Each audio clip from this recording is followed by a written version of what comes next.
To happen, you gathered public support for a war on terrorism. I find distasteful for you to use our disaster of death and destruction for your political gain. Our American dreams of freedom have been shattered for the future generations to come. Thank you.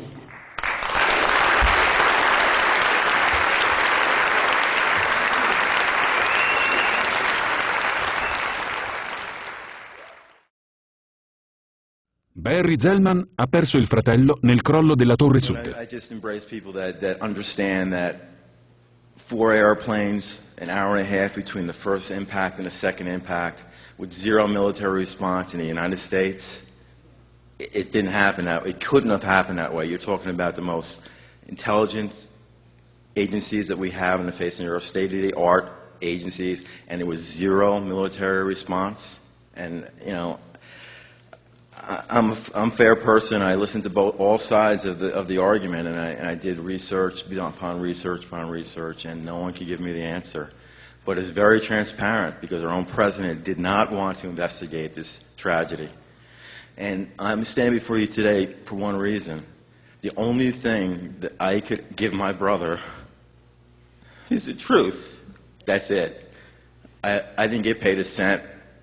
You know, the money was out there to shut people up. It's a strange dynamic, money, because there's two sides to 9/11 families. There are ones that were paid and the ones that weren't.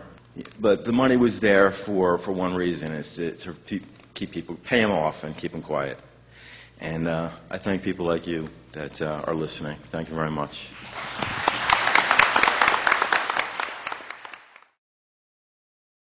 Kristen Breitmeyer, Lori Von Auken, Patti Casazza e Mindy Kleinberg sono conosciute come le vedove del New Jersey.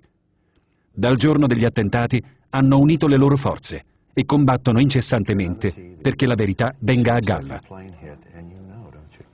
I knew right away. I knew approximately where his office was because he said that he was looking directly across at Tower 1, and I just had a feeling inside. And then when I saw the buildings subsequently collapse, I just said, my God, he is gone.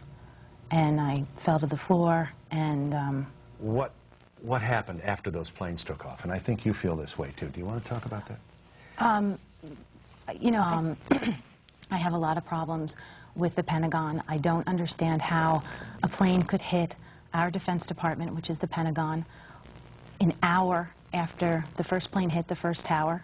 I don't understand how that is possible. I'm a reasonable person, but when you look at the fact that we spend $500 billion on national defense, and you're telling me that a plane is able to hit our Pentagon, our Defense Department, an hour after the first tower was hit, there are procedures and protocols in place in this nation that are to be followed when transponders are disconnected, and they were not followed on September 11th. I thought democracy just worked. And I learned that it doesn't go like that. That if you want to live in this great country of ours with our fabulous democracy and our Constitution and, you know, our different rights, freedom of speech and all the things that we take for granted, you have to fight for those things. I had faith in all of my leaders on September 10th that they were doing the best jobs that they could to protect the lives of my loved ones, my friends, my countrymen. I didn't understand that I needed to look at the bigger picture. I've turned into a very disenchanted, fully awake, no longer naive person.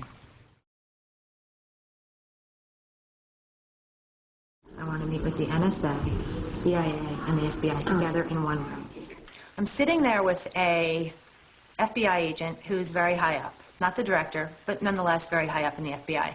And I said to him, I don't understand. You have the Phoenix memo, you have Zacarias Moussaoui in custody. You had actually been to the flight school that you picked up Zacarias Moussaoui at 4 or 5 times before to investigate other individuals, one of those individuals who happened to be a pilot for Osama bin Laden himself. and you had the Phoenix memo alerting you to the interest that these Middle Eastern men had in flight schools. How is it that you didn't find them prior to 9/11? So this agent says to me, do you know how many flight schools there are in America? Thousands. Do you know how many ground instructors there are? Thousands. And you expected us to go to every single flight school to find these handful of men? And I'm like, well, honestly, yes. So then I'm like, okay, fine, I'll give you that. I'll give you that you couldn't have hit every flight school. I'm like, okay, fine. Well, how is it that if there's thousands of flight schools and you could never have found them, how is it that you went to Embry-Riddle Flight School in Daytona Beach, Florida, hours after the attacks? If there's thousands of flight schools, how did you just happen to go to that one exact perfect school that some of the hijackers went to? How'd you know to go to that school? And he just looked at me and goes, we got lucky.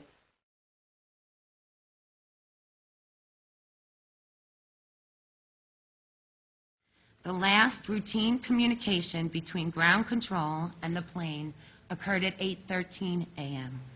Between 8:13 and 8:20, Flight 11 became unresponsive to ground control. Additionally, radar indicated that the plane had deviated from its assigned path of flight. Soon thereafter, transponder contact was lost. 2 Flight 11 airline attendants had separately called American Airlines reporting a hijacking, the presence of weapons, and the inflictions of injuries on passengers and crew. At this point, it would seem abundantly clear that Flight 11 was an emergency. And yet, according to NORAD's official timeline, NORAD was not contacted until 20 minutes later at 8:40 a.m. Tragically, the fighter jets were not deployed until 8:52 a.m., a full 32 minutes after loss of contact with Flight 11. Why was there a delay in the FAA notifying NORAD?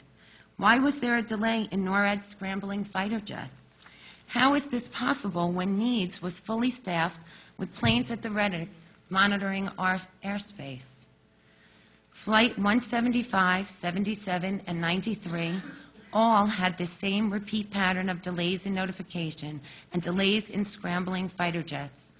Delays that are unimaginable considering a plane had, by this time, already hit the World Trade Center. Is it luck that aberrant stock trades were not monitored? Is it luck when 15 of visas are awarded based on incomplete forms? Is it luck when emergency FAA and NORAD protocols are not followed? Is it luck when a national emergency is not reported to top government officials on a timely basis? To me, luck is something that happens once. When you have this repeated pattern of broken protocols, broken laws, broken communication, one cannot still call it luck.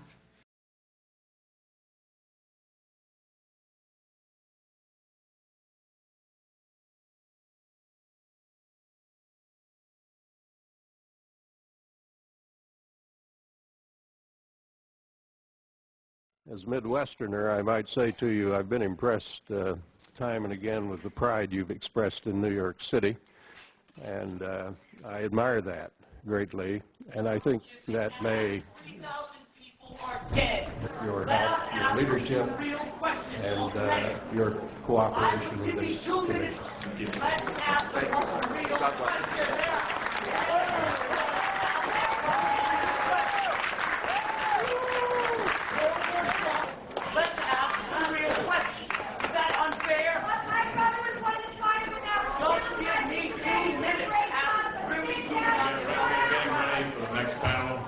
Shortly. If you want to be disruptive, you will be removed from this room. Remember this, your government funded and trained Al-Qaeda.